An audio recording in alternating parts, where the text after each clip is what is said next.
Hello, everyone. Welcome to today's CIRA talk. My name is Dini Harsono. I work at CIRA, the Center for Interdisciplinary Research on AIDS at Yale University. I am the host of today's seminar, and I'm also the coordinator of CIRA's International Research Program. So today's event is being recorded for future viewing.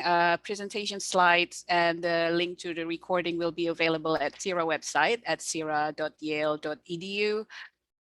So if you are new to CIRA, I would highly recommend visiting our website, where you can sign up to our CIRA bi-weekly e-bulletin. It has a lot of information related to events, opportunities, and then our programs and our website as well. You can see affiliated projects, the work of our investigators in the US and also across the globe, implementation science resources, and other information related to our program. As a reminder, just another event sponsored by CIRA in the coming weeks will be on February 18th. It's part of the qualitative research discussion group. It will focus on reviews and rebuttals to qualitative manuscript submissions. I will post a link to this event into the chat in a few moments. If you are interested, you are welcome to join the event. So very quickly, today's talk agenda, it will start with the research presentations by our guests, Dr. Yifei and Dr. Thomas Guadamuz. So both of them are international visiting fellows. So CIRA International Visiting Fellow programs provide some funding and logistic support for Yale faculty members to nominate and invite international scholars as their collaborators to come to Yale and CIRA to work together, meet with community members at CIRA. Due to the pandemic, we have not been able to organize new cohorts since 2019, but I'm just very grateful with our visiting fellows who are continuing to in contact with us and participating in our events. And this is one of the ways that we want to engage with them. And we're very grateful for Dr. Hu and Dr. Guadamuz time to join us today. Just as a reminder, please mute your audio during the presentations. We will have time for discussion and Q&A towards the later part of this event. But feel free to use the chat to submit questions and comments, and we will address the comments and questions during the later part of the agenda. And I would like to now to introduce our moderator of today's talk, Dr. Luke Davis, who is the Associate Professor at the School of Public Health, School of Medicine. He's also a researcher who employs implementation research strategies to improve the diagnosis, treatment, and prevention of tuberculosis. And Dr. Luke Davis serves as the faculty lead of CIRA International Research Programs. And with that, I will pass the floor to Dr. Davis. Thank you.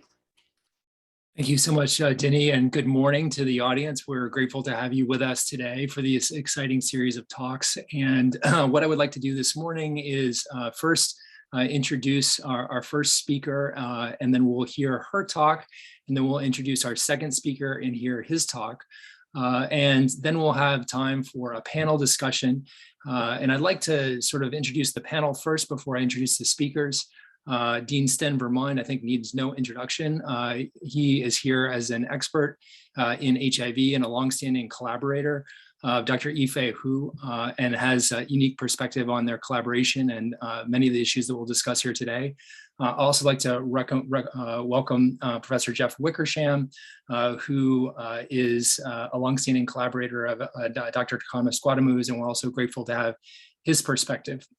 So our first presenter today is Dr. Yifei Hu, who is professor in the Department of Child and Adolescent Health and Maternal Care at the Capital Medical University in China. And as Dini mentioned, she was one of our CIRA International Visiting Fellows during the period of 2018 to 2020. She focuses on infectious diseases epidemiology, pediatric non-alcoholic fatty liver disease, and cardiovascular risks related to obesity. And she received, after a short period of training at Vanderbilt University, supported by the AIDS International Research and Training Program and the Fogarty International Clinical Research and Scholars Program, Dr. Hu served, as I mentioned, as an international visiting fellow. And she's extremely well funded from the China National Science Foundation and from the Beijing National Science Foundation, the Beijing Health Commission, and the Beijing Education Commission, respectively. Very excited to turn the floor out over to Dr. Hu to hear her talk, which is entitled, "Taking HIV Testing Home to Regular Partners Can Lower HIV Seroconversion." This is data from a 9-year prospective cohort study among men who have sex with men in Beijing. Thanks, Dr. Hu. Thank you, Luke, for your kind introduction. Good morning, good afternoon, good evening, everyone. This is Yifei Hu from China, and today is a really pleasure for me to be here, and thank you for your organization. And I'm going to present two recent studies in China that mainly focus on HIV testing. And we would like to use this kind of research to inform and reflect and also reflection of the practice to promote HIV testing in China. That one study is on HIV testing experience on home-based HIV test case to lower HIV infection, especially in steady partners. And another is focus on college students with more social context are more likely to have repeated HIV testing in Northeast China. This data from the 2017 to 2018. And as all of us know that UN and WHO encourage HIV testing and counseling for over 1 decade, that HIV testing is a prerequisite entry point for treatment, including treatment as prevention test or PrEP, pre-exposure prophylaxis, because it's critical gateway to prevention, treatment, and care.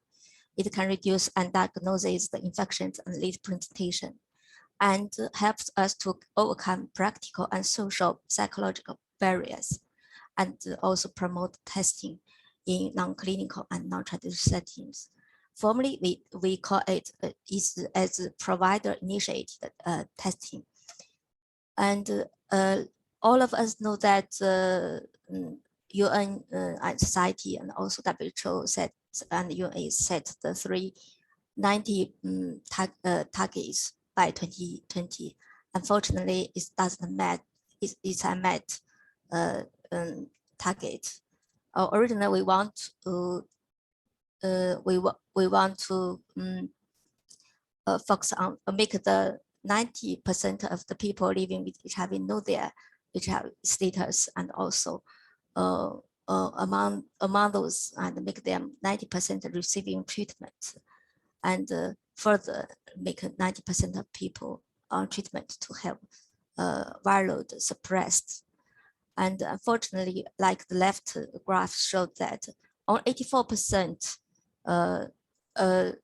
get aware their HIV status, and 73% on treatment, and 66 viral load suppressed.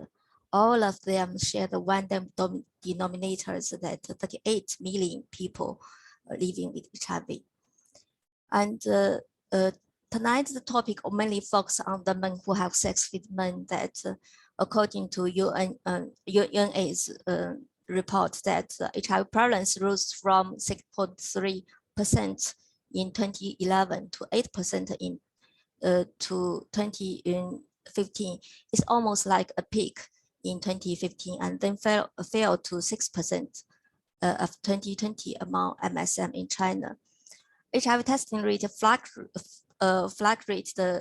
only 60% in the recent 3 years, and the prevalence also fluctuated 6% around.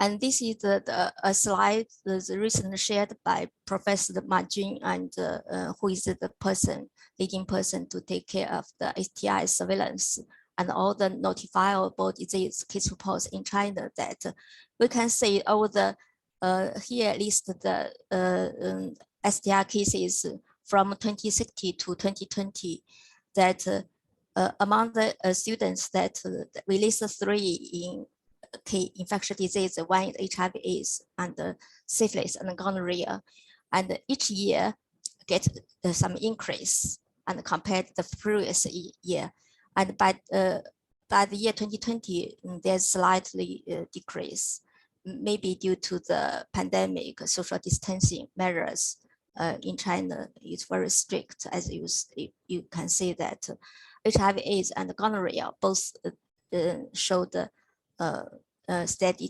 decline, but the syphilis is kind of discrepancy that still keep increase.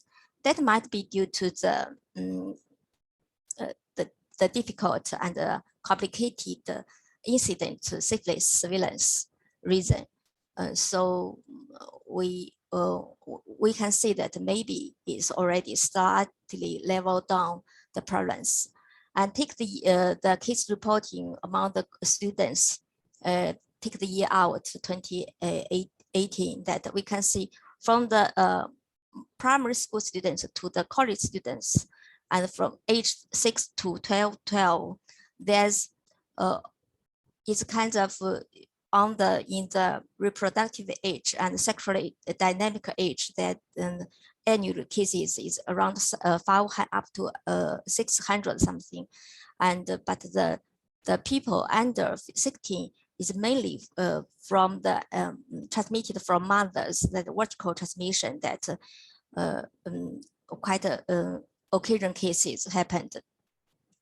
And all this, the first study is on a 10 years cohort study in Beijing, that we have a well-established long relationship, good relationship with the Beijing Jingcheng Venereal Disease Hospital. This used to be also a close and very good collaborating partners with MP3, that led by Dr. Vermund.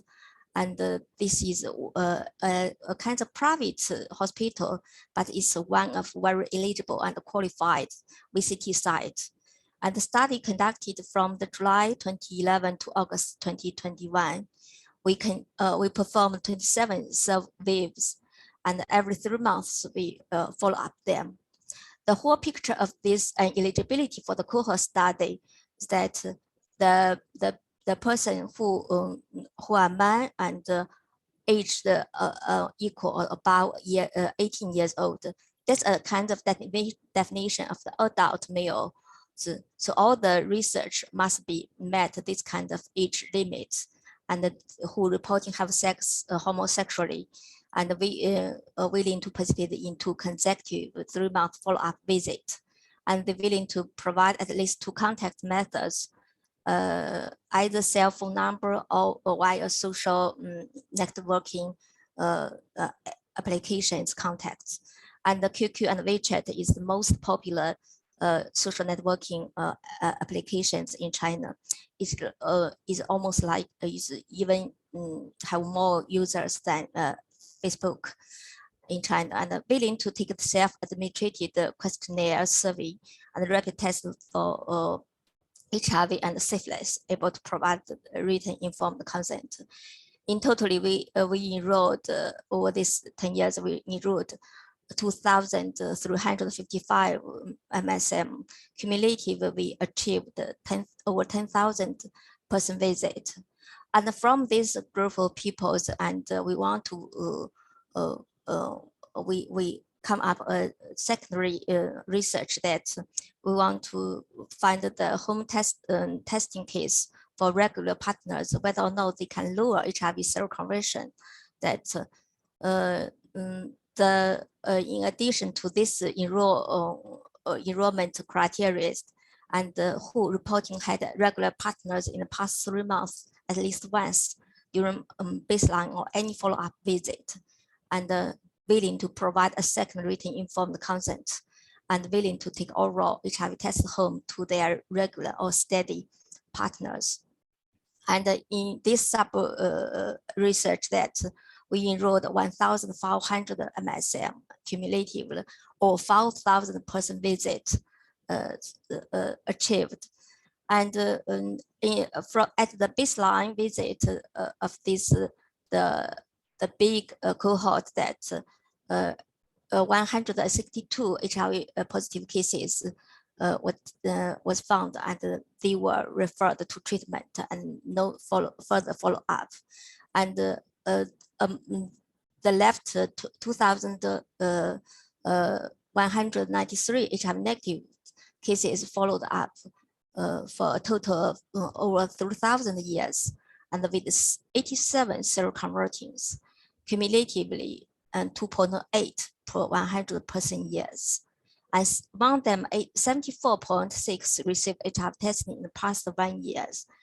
And we compared with the whole cohort and compared how the HIV testing can contribute to lower HIV seroconversion. Then this is we compare their basic social demographic characteristics. They are almost the same age. They have almost the same ethnicity composition and similar HIV status as baseline. Among them, over the whole follow-up period, that over 10,000 person visits happened, and 3 months between each visit in each wave. And for one wave, we expected to follow up 3 times per every 6 months. And 60.4 had HIV testing in the past 1 year, and over exceeding 8,500 person visits made. And we observed the HIV in instance is 2.77 per 100 years.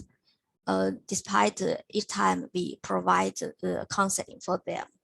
So the compared those who have HIV testing or not, and they have different person weight and seroconverted cases and cumulative follow-up years, we observed the seroconversion rate is for the people who didn't have HIV testing over the past year is 3.1, almost 3.2% per 100 person years.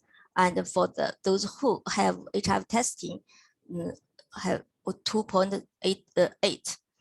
We can see that these two confidence intervals almost totally overlapping, and use the instance density chi-square, and we calculate this score is no significant. Among those 108,000 participants enrolled from the 2011 to 2017, and we want to observe the HIV, the people who have irregular partners, and they have they also can provide the home test case to their partners. That 133 HIV positive cases at baseline was detected, and they were referred to treatment, and 82% reported having regular partners in the past 3 months. Still, compare this sub cohort, the whole cohort, sub-whole cohort, and those who report to have regular partners, and they almost the same age and same ethnicity composition, and also have the same HIV status at the baseline. And among these over 5,000 person visit, and 20% of people person visit lead to taking an HIV test case home. And we found that those who are minority ethnicity and have a good SES status, including the more years of education and higher income levels, and also other side the boyfriend only, which means they have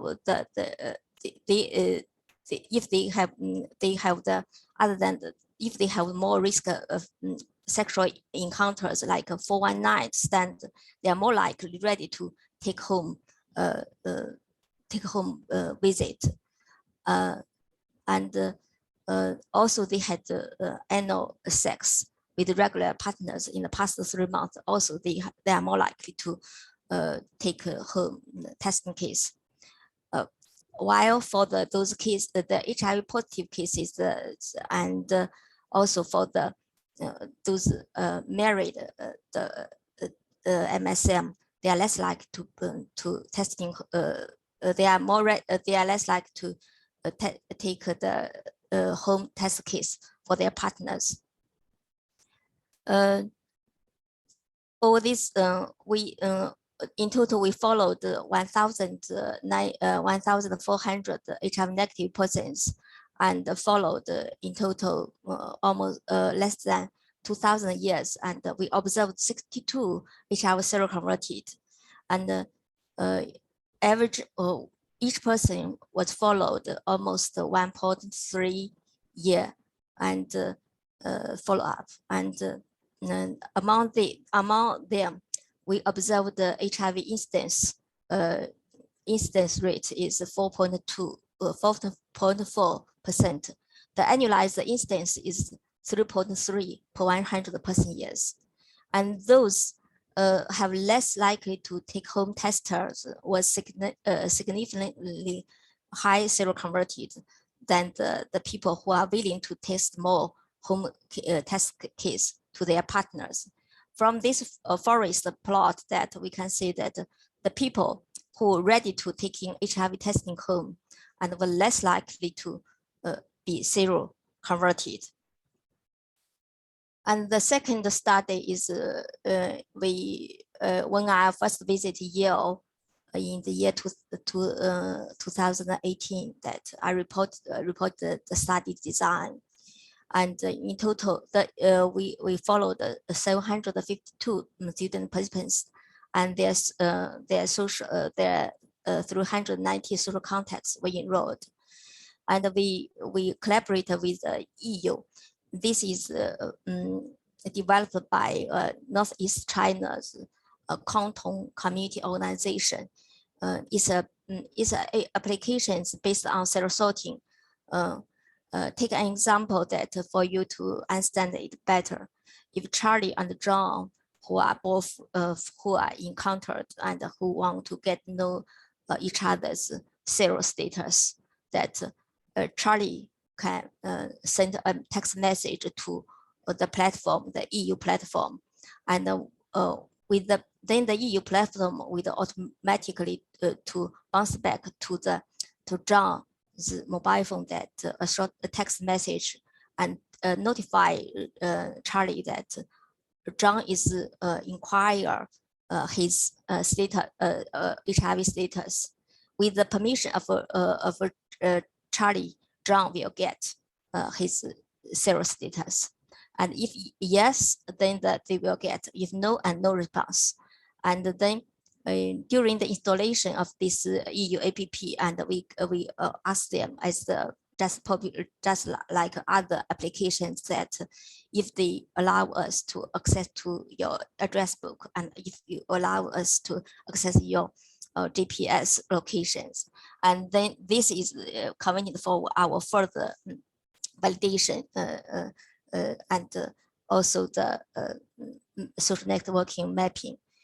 And this paper is now under review with the China CDC Weekly, and it is a sister journal of MMWR. So in total, that the HIV positive prevalence at the baseline and the incidence at the follow-ups were 3.2% and 3.6% respectively. And the HIV positive prevalence was 17.2% among their social contacts. And the people will feel curious about why we initiate and design such a result. because at that time that the China MOE, Ministry of Education, they feel quite concerned about the rapid surge of HIV epidemic among college students, and why is dominated homosex. And then we want to reply this question that to say whether or not the MSM college, they get HIV from their peers within the school or from social contacts more. So we compared the college students and the social contacts, and the social contact is 10 years older than the college student, and the social contact are more likely to use recreational drugs, and also the less likely to have HIV self-test, and they have more socially dynamic than the college students, and also they have high HIV prevalence than the college students. The HIV positive rate during the follow-up is 3.6. Compared the baseline is 3.2%. And we use the GE model to identify the predictors of high HIV testing frequency. That we found the people who have more risk anal sex in the past 6 months, used the recreational drug in the past 6 months, and also have the HIV self-test and more social contacts, they are more to perform the HIV testing. And this graph is tell the same story, but visualize what I said a few minutes early. And to conclude that our research is informed that HIV testing can be a very helpful tool to address HIV spread, and also verify that WHO policy is necessary, is a necessity to help the people to enter the HIV treatment continuum, and also the social context, the applications, the social networking applications can also be a useful tool to help the students to get more testing. So that's the really promising. And the major challenge is here that PrEP may be helping to reduce the HIV incidence among MSM, according to WHO policies. And we communicated with the Beijing colleagues that we did observe the apparent reduction of HIV incidence recent years in Beijing.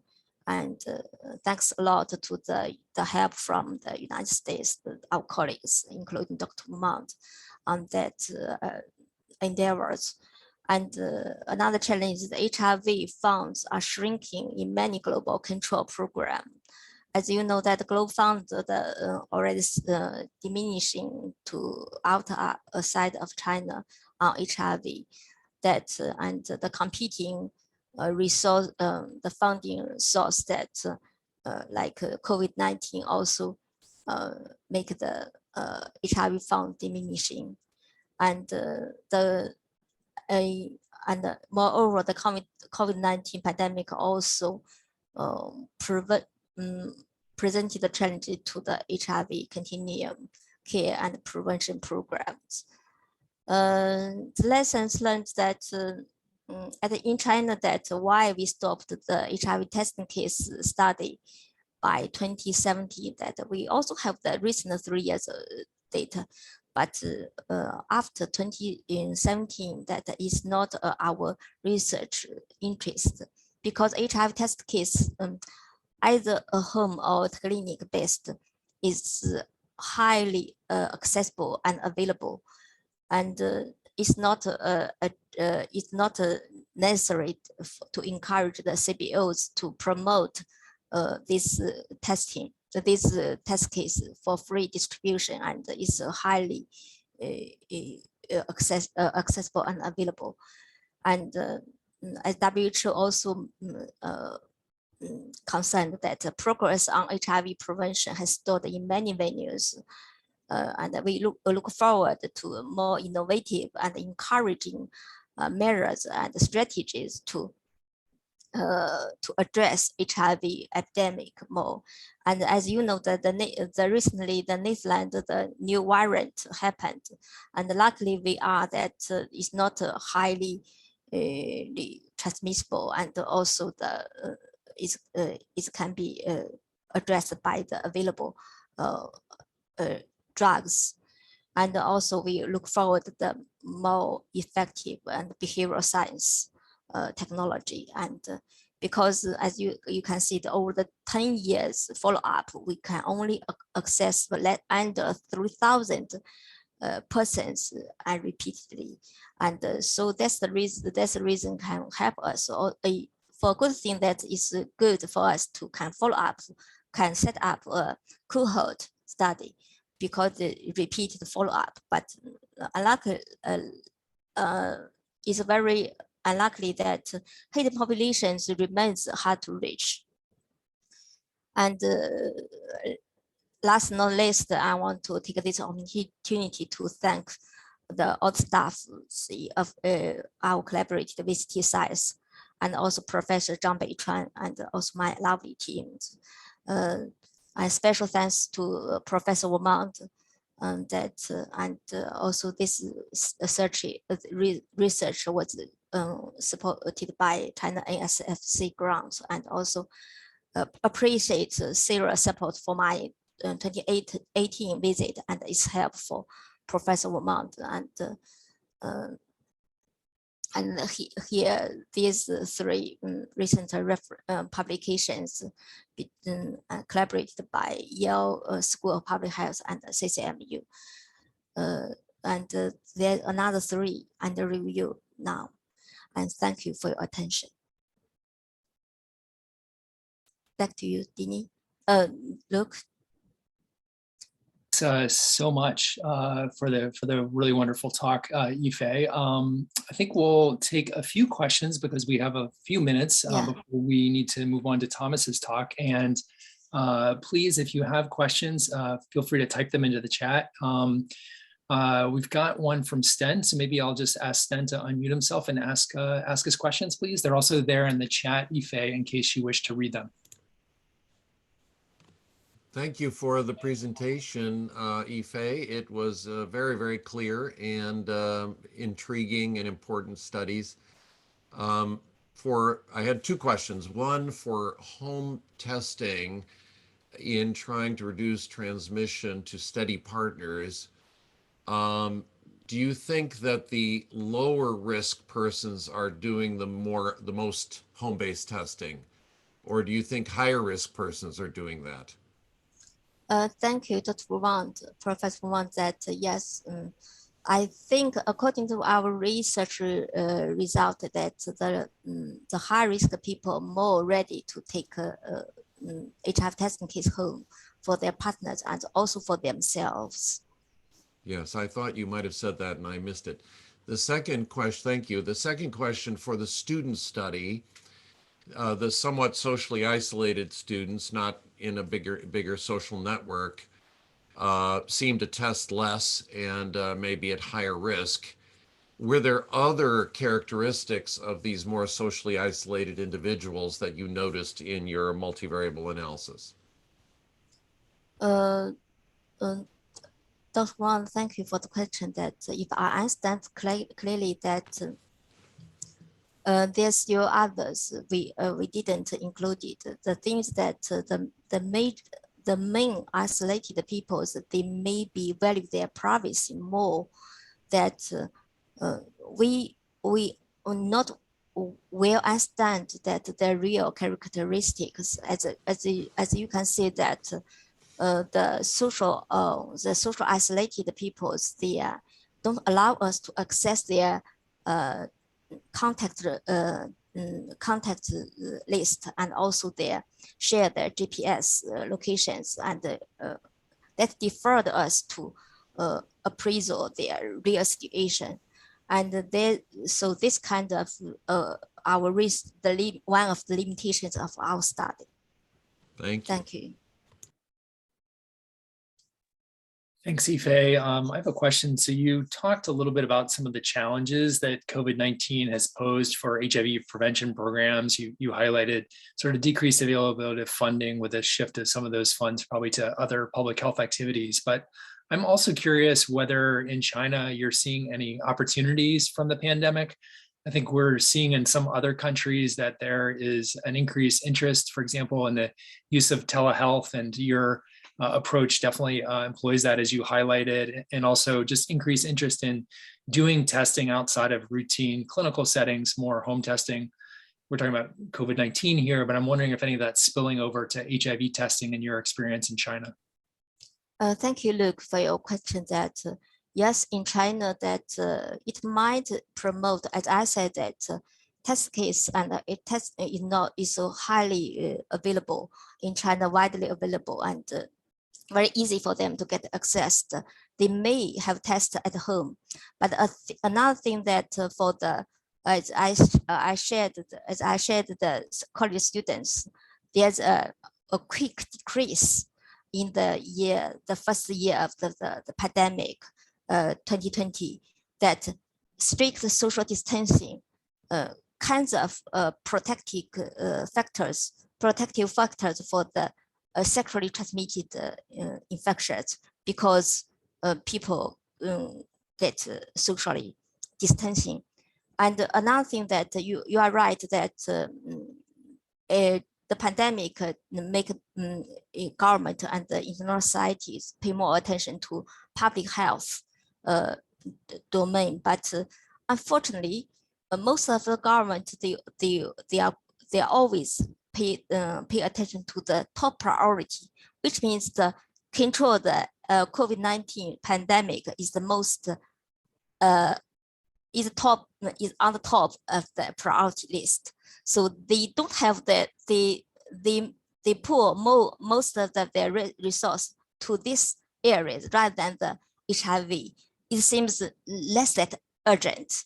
So that's my understanding, and my and another thing that maybe is, I think I already answered your question, but another thing is a small comments that my students also have some concerns that because says Dr. Hu say that the journal of the impact factor of the journals on HIV seems become diminishing and leveled off. So it's really true that the Western societies become less investment in these areas, and which maybe is good thing that because PrEP is really effective to contain the HIV transmission, but who knows? Like I mentioned in the last minute that Netherlands new variant, new HIV variant seems not really optimistic. Thank you, Luke. Thanks. So maybe we'll take one last question from Jeff, and then we'll move on to Dr. Guadamuz's presentation. Please go ahead, Jeff. Thanks, Luke. Thanks, Yifei. I'm just wondering if in the clinic, when the participants were offered the HIV take-home self-test kit for their partner, did any of them, if there's only one test kit that's offered, in a setting where there's limited resources and that one test kit becomes quite valuable, did any of them ask for more than one? And if so, were those available, in which then they could maybe test with their partner, if sort of lowering the stigma, they're both testing together? Would more access to those kits maybe be more likely, even though we did see that in your data, people who were more at risk were more likely to have their partner test. Would more available self-test kit resources maybe increase the use of those kits for the partner and not maybe diverting them to other partners or back to themselves again? Thank you, Jeff. Jeff, you have a question that's excellent. yeah, your concern may be right that the thing is that because you know, in China, the homosex is still kind of culturally taboo, although there's not legally forbidden, but it's a kind of unannounced discrimination still attached to this homosex. So the people, if they are really they are intimate partners, they are trying to keep privacy from each other, and they are less likely to really share the test case with each other, because if they have a kind of feeling that sense that if I keep loyal to my partners, why I should test more often? So it kind of explore their kind of sexual deviance something.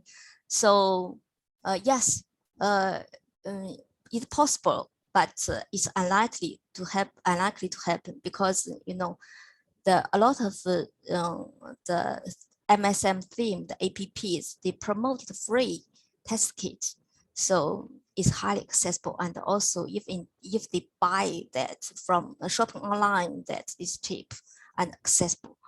And according to my understanding, that in China, the shipping companies is more efficient than UPS, even than UPS in United States. So it's very convenient for them to access a testing kit, and just if the over one night stands, and it's very easy for them to get one test kit home for testing, no need sharing, and keep their partners aware their recent action. Thank you, Jeff. Well, thank you for the discussion. We'll now move on to the second talk today, and it's my pleasure to introduce Dr. Thomas Guadamuz. Thomas Guadamuz received his PhD in epidemiology from Johns Hopkins University and completed his postdoctoral training in behavioral sciences and medical anthropology at the University of Pittsburgh and at Mahidol University in Bangkok. His research has been funded by the NIH, the Thailand Research Fund, UNICEF, UNESCO, WHO, and his scholarly work has been recognized through the receipt of an early career award from the National Institutes of Mental Health and the Thailand Research Fund. Recently, Dr. Guadamuz received an R01 Research Award from NIMH to continue his community level studies focused on empowerment in based interventions to increase HIV testing and prompt linkage to care, treatment and support for MSM in Northeast Thailand through a randomized community trial. Currently, Thomas is Associate Professor of Social Epidemiology at Mahidol University. And in 2018, he received the Outstanding Professor Award from Mahidol University. So we're really pleased today to hear Thomas's talk, which is entitled HIV Self-Testing with Online Supervision Among High-Risk Thai Men, Findings from 2 Exploratory Studies. Thanks so much, Dr. Guadamuz.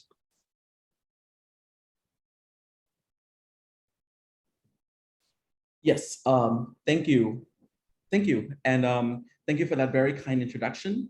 I don't have a fancy cohort study to report on. However, it will be 2 pilot feasibility studies that hopefully it will be informing a larger longitudinal study, maybe in the form of an R01.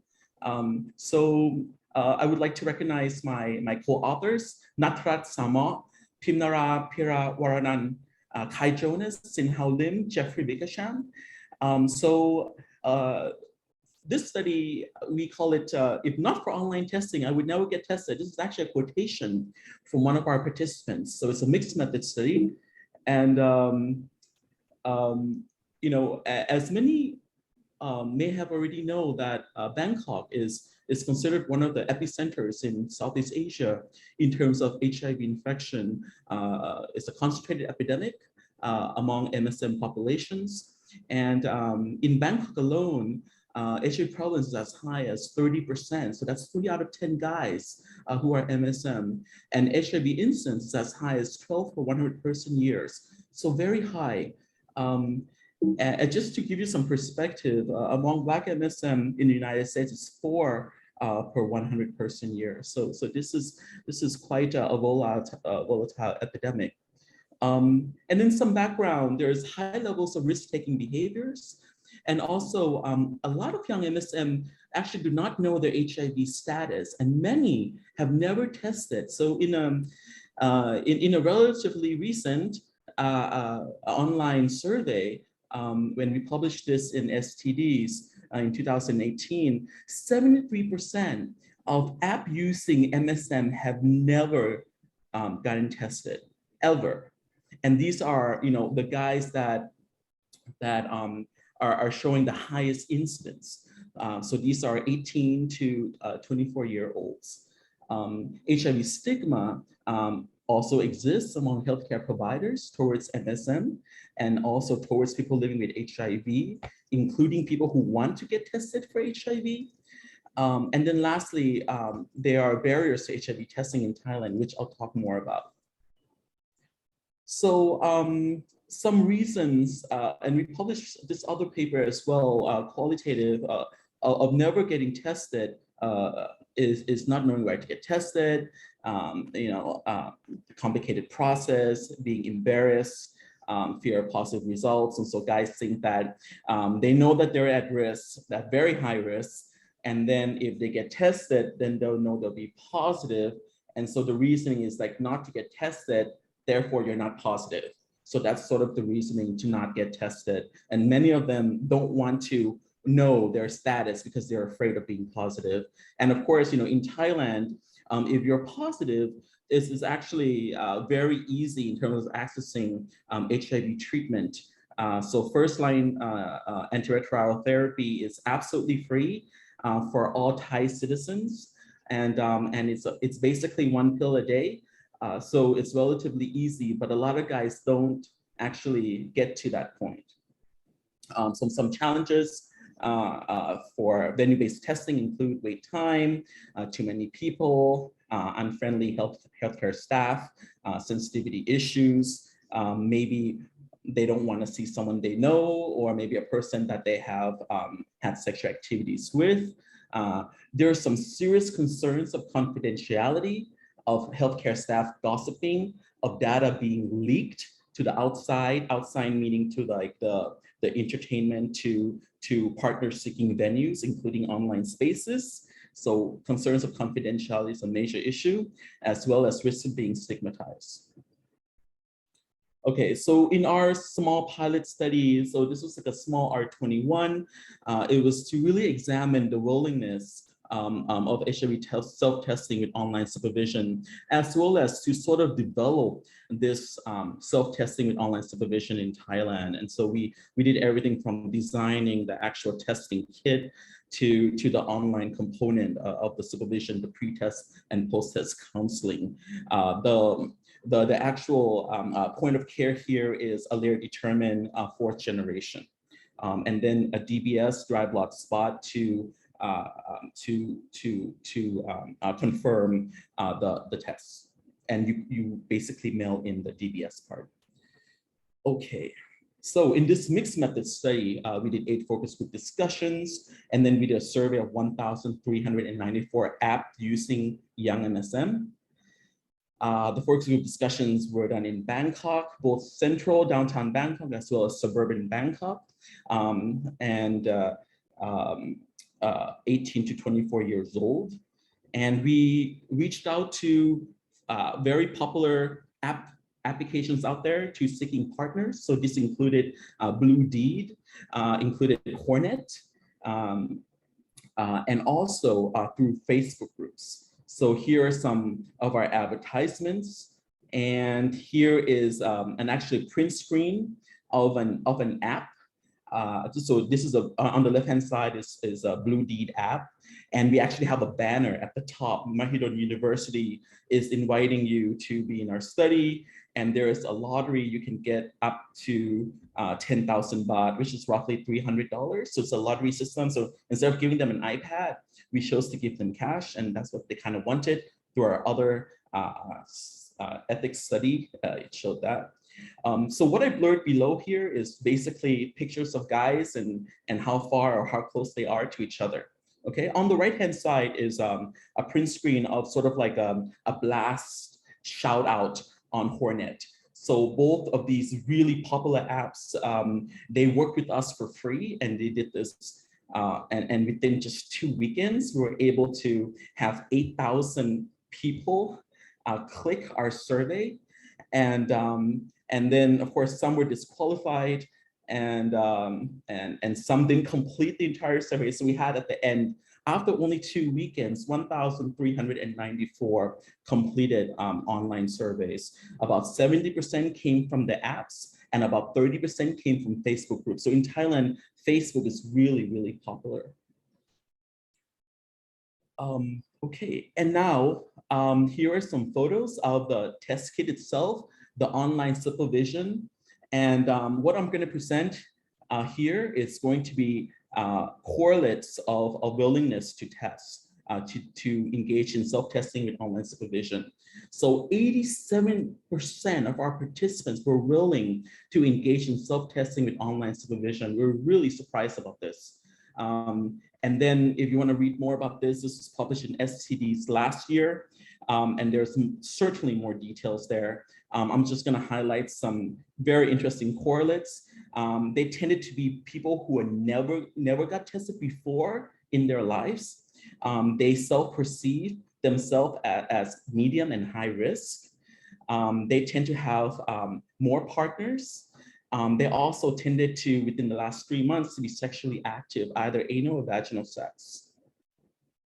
And then they also tended to seek partners online, which makes sense because we recruited people from the app partner seeking apps. So in this study, the qualitative finding also suggested that many young MSM wanted different options of not just venue-based. They were very interested in self-tests, and also they feel that it can be fast and it can be more efficient. There are no long wait times, and there's no chance of meeting other people. They thought that it was easy, private, and convenient. So those were the keywords. And here are some quotations. You know, they were very, I think this option is very easy, fast, and very private. And so many guys wanted this option. Now, there were also some guys who were concerned about STOS, and this included their fear of the needle prick. They're also scared that maybe they're not doing it the right way, like maybe someone needs to walk them through that. And so that was then included in sort of the supervision that came after that. Fear of being walked in during the online test, what to do if your parents walk in on you while you're engaging in the test or speaking with the online counselor. And also some said, well, I just want to do it myself. Why does there need to be a nurse or a counselor to do the pre and post-test counseling online? So these are legit concerns. And here are some quotations. And so one person was really nervous that, well, what if my friend got so nervous about a positive result and then he commits suicide? And so we took that into consideration, and we actually built in a measurement for depression and suicidality. And so people who are at high risk for any of those, either depression or suicidality, then they are screened out. They are not in the final pool to be randomized to get the self-testing with online supervision. But then that backfired because then through syndemics theory, everything is related, right? HIV is related to all these psychosocial conditions. So we ended up having an HIV prevalence of 7% as opposed to 30%. So that was a lessons learned for us. Okay, and so at the end, so STOS seems to be consistent with youth lifestyle, which is online, Generation Z, the millennials. HIV stigma seems to be high in high society, which we were not aware of before. So after that study, we built in an HIV stigma tool into every other studies that followed. We wanted to measure that. And also there's this culture of gossip that we weren't aware of, and also this concern about confidentiality among healthcare providers. So that was a real finding for us. And there's this sort of this social hierarchy, and so we thought that was very interesting, this feeling of humiliation. We took all of this into our next study, which is to actually learn about young MSM who attend sexualized drug parties, which is another follow-up grant. But just quickly, so guys who are interested in HIV self-testing with online supervision, they tend to have more than one partners. They tended to perceive themselves as higher risk. They have never tested before. And so we thought that this might be interesting and might be similar to actually other countries in neighboring ASEAN, including Malaysia. So I am now going to, well, I want to acknowledge all my partners, but I want to show you my next set of slides. So I'm gonna stop sharing quickly and continue to my next set. 1 second. Okay. All right. So with this study, this is the data just finished collecting about a week ago. So this is brand new. So we're looking at not just willingness, but also feasibility of self-testing with online supervision among Asian MSM attending sexualized drug parties. So many of you may know already that aside from being epicenter for HIV infection, it's also an epicenter for where all of our neighboring ASEAN countries, including North Asia, come to sort of have these like weekend parties, everything from circuit parties to other types of multi-day parties and celebrations. So this happens a few times a year. So these really big parties, and including the Thai New Year, which is the water festival in April. So these sexualized drug parties, they're not just dance parties and music festivals, but they're also parties where there's a lot of drug use and also a lot of sexual activities, and many of them unsafe. So we wanted to look at this, and we wanted to maybe a lot of MSM who attended sexualized drug parties would actually be good candidates for STOS. So for this, we did a survey. We also did in-depth interviews, and we did actual STOS. So I'm going to present some feasibility data. For this one, guys didn't want money. Guys wanted stuff. And so guys got to choose between package A and package B. Package A is basically really for guys who are injecting crystal meth. And for package B are the perhaps they're the ones who are inhaling or snorting crystal meth and other sexual chems, including GHB. So just real quick for the injecting guys. So 40.9% of the total guys who came into our sample were interested in package A, so almost half, and about 52.2 were interested in package B. And the rest didn't want anything. They were doing it for the goodness of their heart, and they were just volunteer. In this study, so, excuse me, do you mind just summarizing what's in the photos, just for those that may not be able to see on the small screen? All right, yes, of course. So in package A, you see syringes, and these are clean needles here in the middle. And you also see sort of like the latex band where you would put on in order to show the blood vessels so that it's better to inject. And then there's pads, alcohol pads, and also there's condoms and lubricant. Whereas package B, basically you get everything in package A minus the syringe and the latex. And so anything related to injecting, you don't get in package B, but you get that in package A. Yep. And guys wanted this because they don't really have the opportunity to get access to this. Of course, they can go into pharmacies and buy these needles and syringes, but there's lots of stigma and they get very shy. Okay, so here are the boxes and here are the counselors that are samples for you guys to see. And so 77% of guys who MSM who have attended sexualized drug parties within the past 1 year were interested in STOS. Findings from in-depth interviews also suggest that participants preferred home-based HIV self-tests because they were considered more private and confidential. Again, those keywords. And then independent correlates of this included unprotected anal intercourse at last sex, have they ever engaged in sex exchange, using alcohol before or during anal intercourse, and then seeking partners online.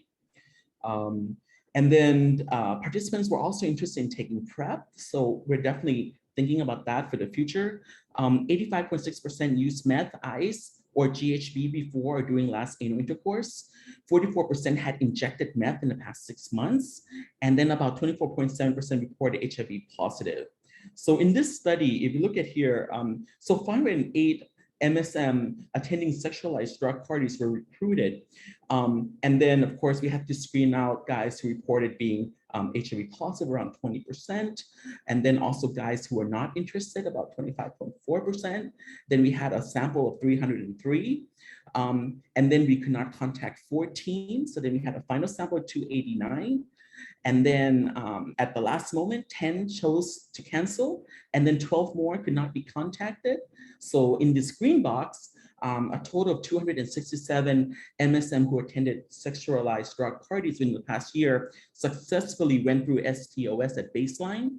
And then we found 25.8% were HIV positive. Now for this study, we took out the screener for depression and also for suicidality. We took that out. And of course, you know, this kind of reflected more of the epidemic in Bangkok, the 25.8%, similar to what the Ministry of Health sees as 30%. And then at 3 months, we had guys who successfully completed this, 160, and 100% was negative at 3 months. And they all wanted to do for the next 3 months. And of course, we ran out of money. It's an R21, but we definitely have a very interested population. And we're really, and this data is basically being, you know, we're packaging it and reporting it to the ministry as here's a high-risk population, and they really want STOS.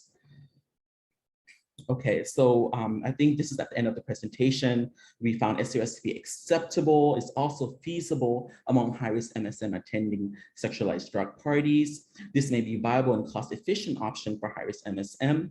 And also we may think about maybe syphilis or hepatitis B point of care to be included in a test kit as well in the future. So I just want to acknowledge our partner, Ozone Foundation, University of Malaya, Maastricht, and also NIAID for funding the study. Thank you so much.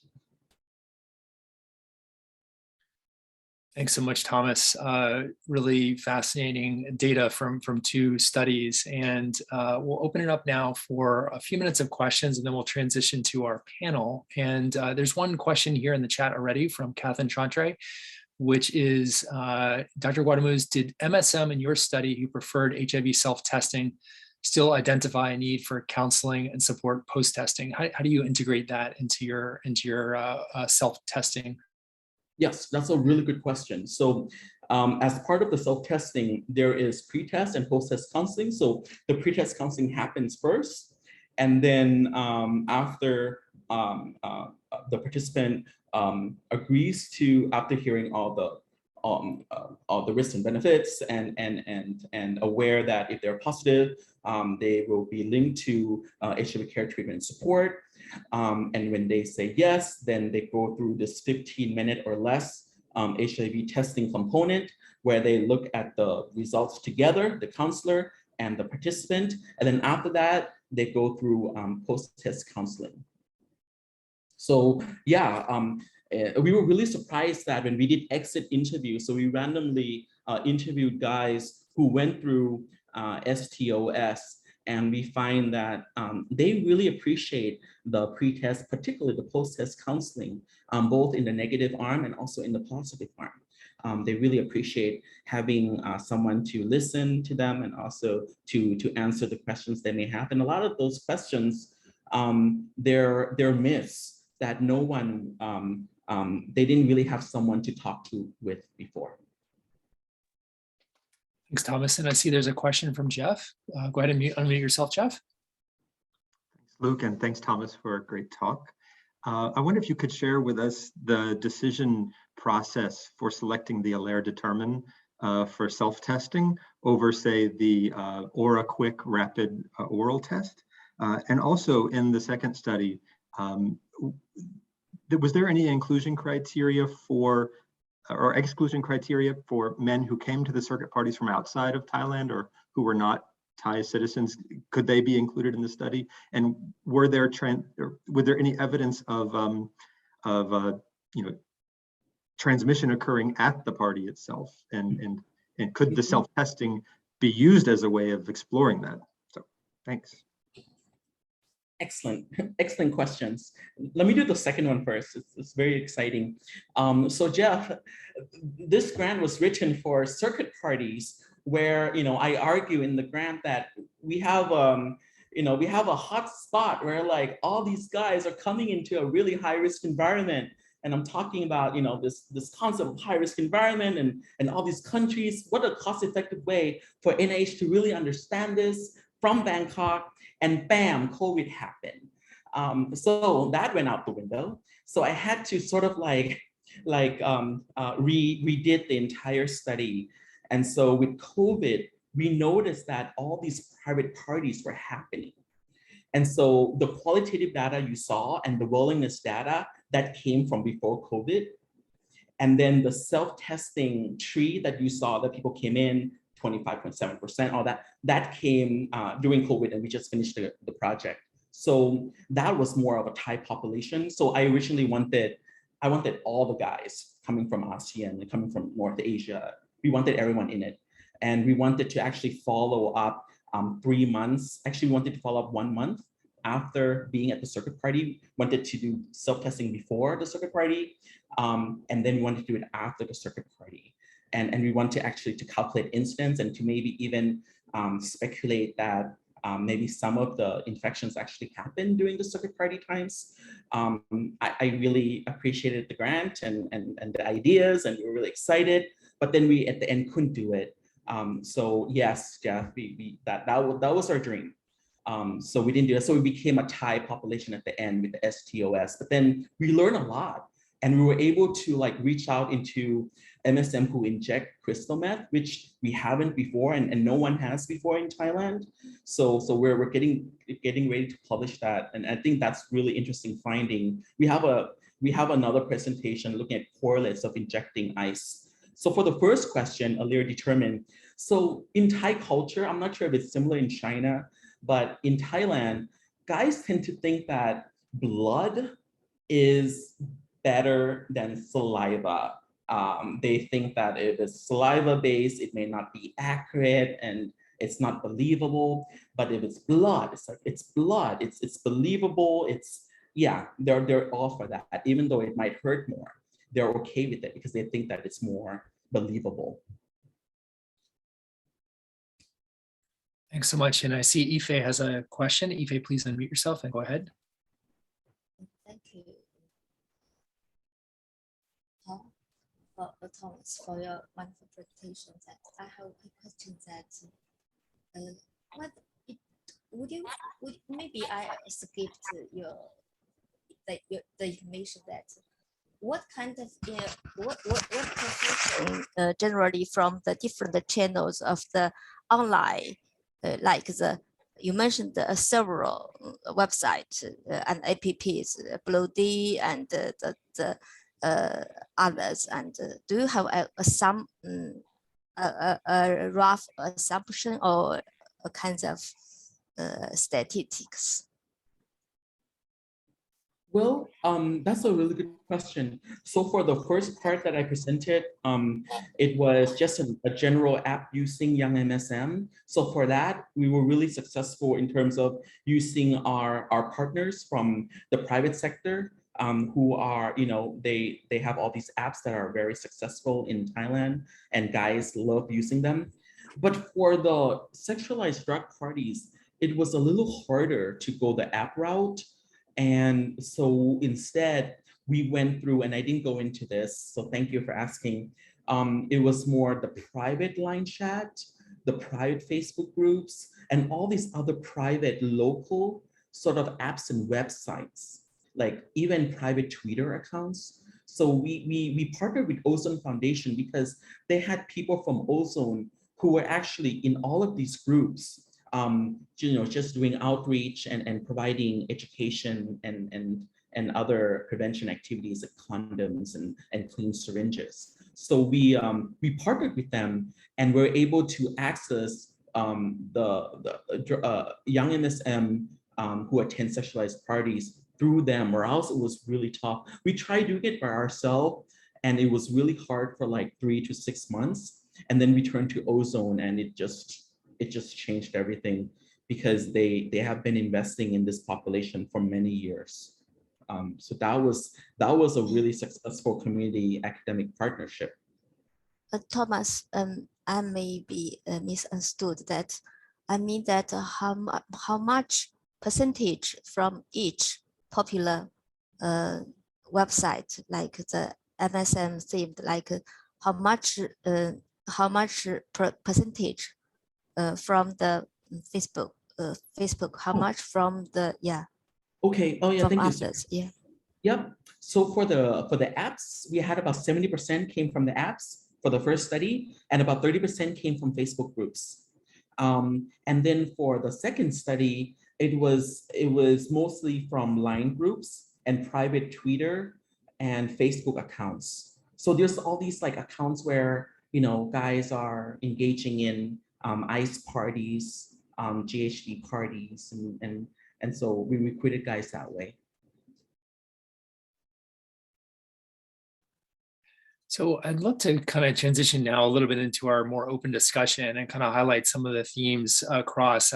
You guys are already having a good conversation about some of the differences and some of the learnings. I will mention there's a couple more questions in the chat that if you're able to respond to in the chat, that would be great, or we'll send them to you after. But one of the themes that I think came out in both of your talks is that the population of interest is sometimes a hard to reach population, perhaps not at the parties, but certainly in COVID-19, and Yifei, you alluded to that as well, that there are some isolated individuals that may be hard to access. And it really brings out this broader theme of health equity in HIV. And we know that as we think about trying to get to zero in our lifetime, that we will have to think about these hard to reach populations. Could you just talk a little bit about how you think about the representativeness and ways of understanding that in your populations, and we can maybe follow that discussion a bit.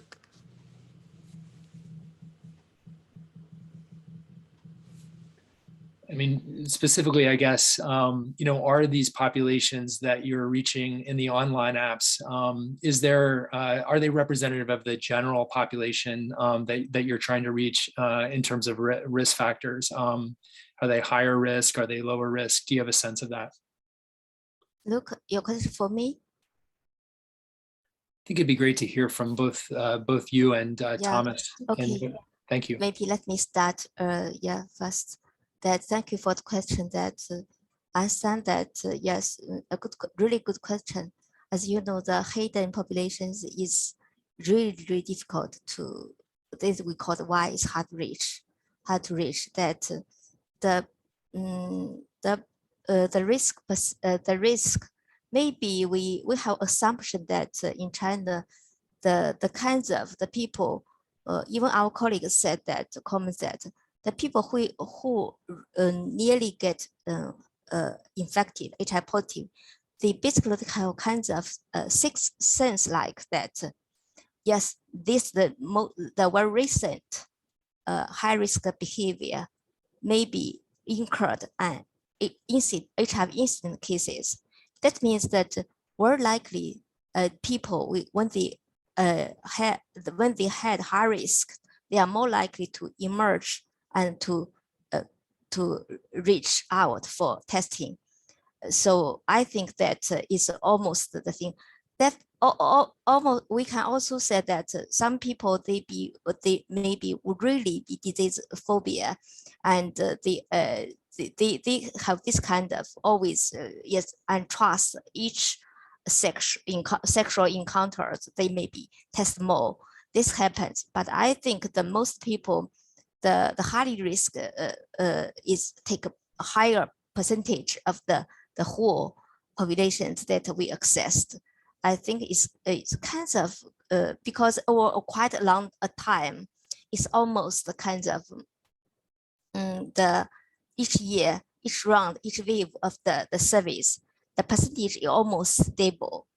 So I think it's kind of, it's maybe no ideal sampling method, but so far we can, this what we can only use, and we can only adopt the method for recruiting participants. Thank you. Okay, and for Thailand, we were really surprised that that the really high risk guys were interested in the STOS. So it was like, wow, this is great, because a lot of these guys, whether it's the app using MSM or the MSM attending sexualized drug parties, they're really hard to reach. And a lot of the public health practitioners, they're not really reaching them. So we were really glad that they appreciated and want the STOS. When you think about an ideal dose of STOS, it seems like the number of tests that you all were reporting is sort of relatively low, maybe related to the risk behaviors. So could you just talk a little bit about how you all are thinking about addressing that issue in terms of getting men to test more frequently, and what are, I think you talked a little bit in your individual talks about what some of the barriers are, but to what extent is it sort of resource-based, structural types of issues, and to what extent does it really relate more to social factors? A good question. I think that in China, just like the condom, the testing kits is widely available at the moment. From the resource perspective, that it's almost come to a kind of saturated level that is hard to increase further.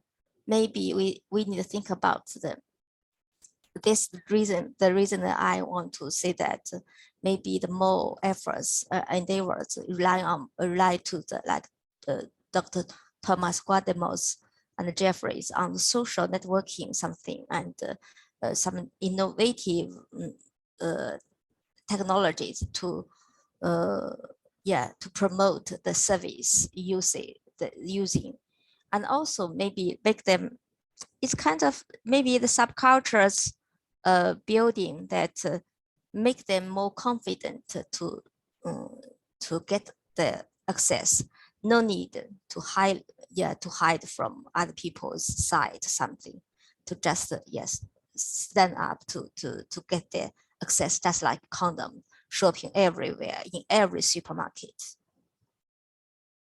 Thank you, Luke.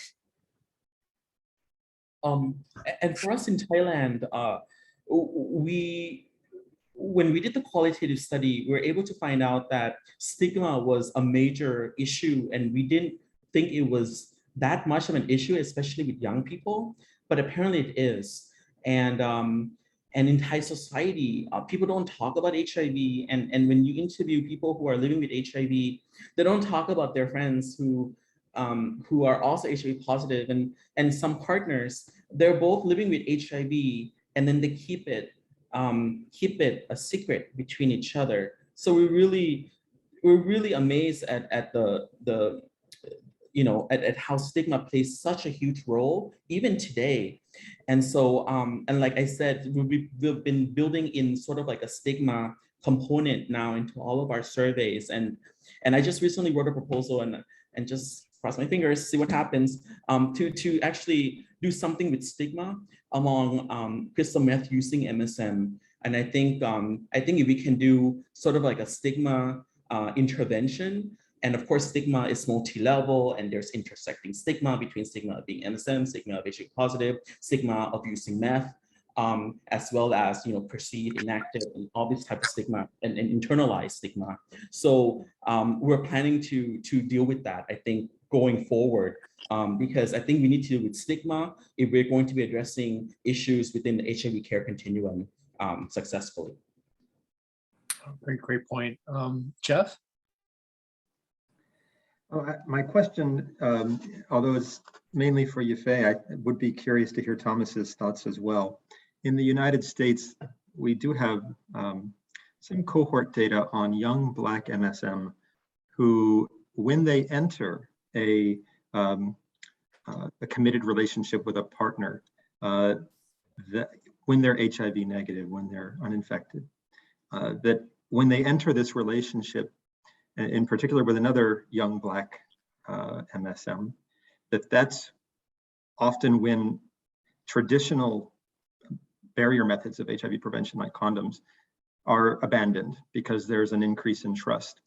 And it is then when HIV transmission occurs, because although there's an assumption of monogamy between the couple, it's not always the case. And so there's some data, I think it's from Brian Mustansky, in this cohort study that shows that's when transmission's occurring.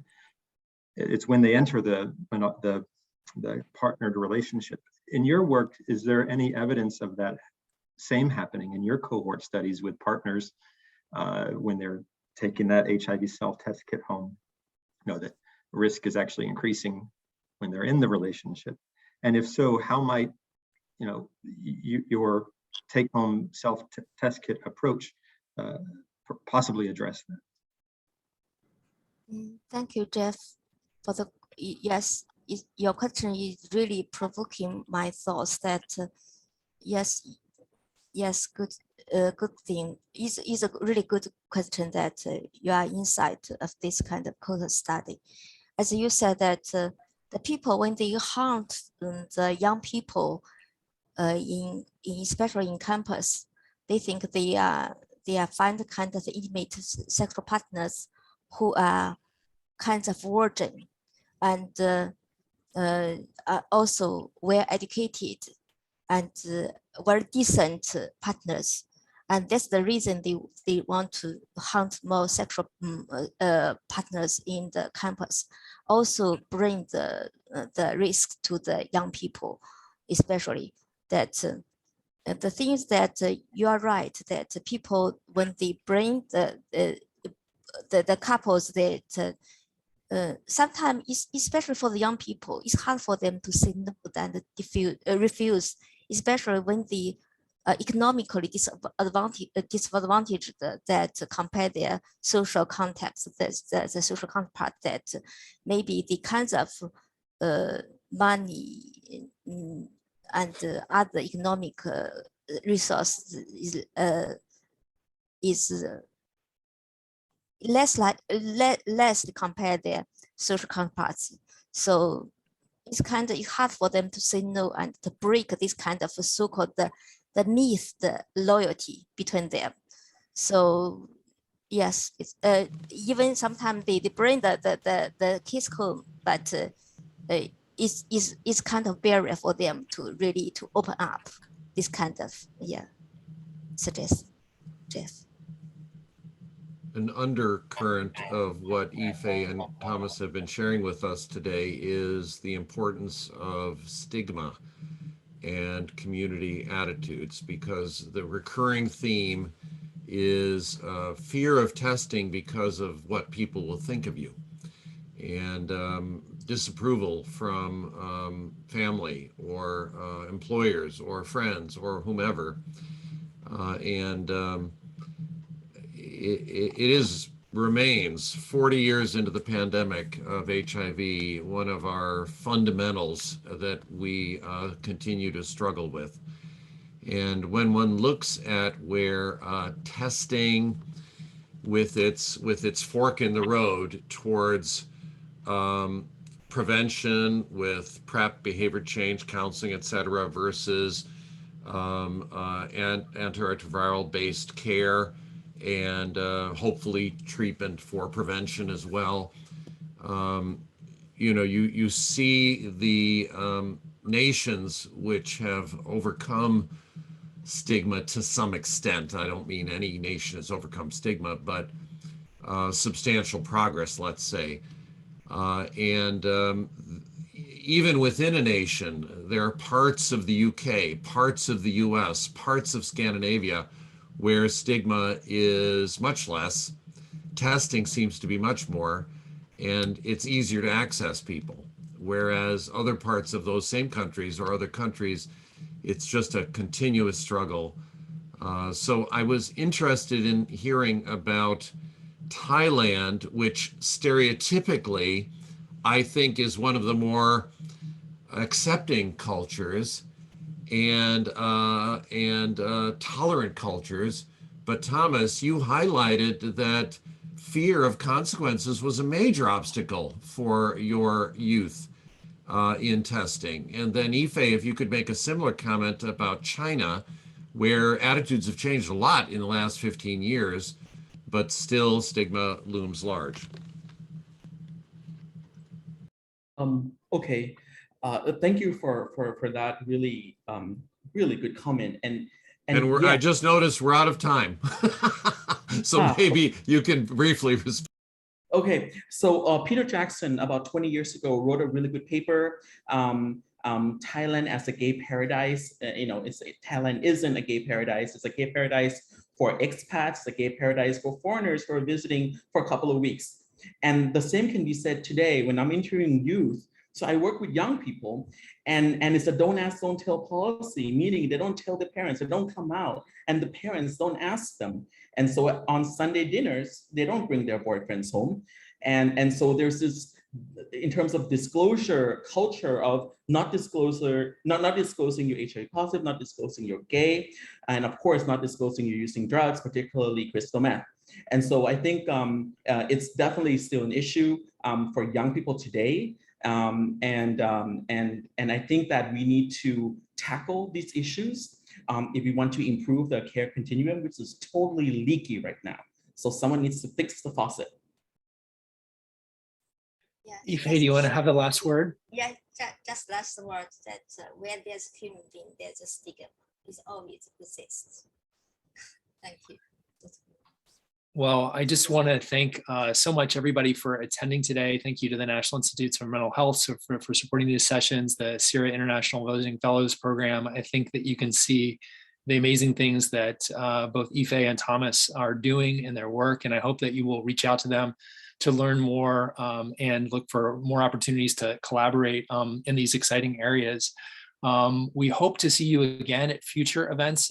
Please pay attention to the survey that we'll be sending you afterwards to give us your feedback about how to improve these sessions. And please all take care. Good luck with your work, and we'll look forward to seeing you again in the future. Thanks also, I should acknowledge to Sten and Jeff for serving as our panelists today and for providing their perspectives. It's been really, really very enlightening, and looking forward to continuing to engage with all of you in the future.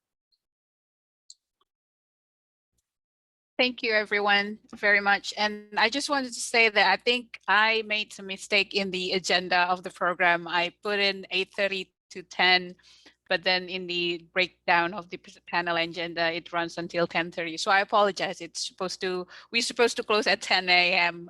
Eastern time. So thank you, Yifei and Thomas, for taking the time, Sten and Jeff as well. I know that it's nighttime in the Asia, so thank you very much for your work. And we look forward to connecting with you in other CIRA events in the future. Thank you. Bye, everyone. Thank you so much. Bye.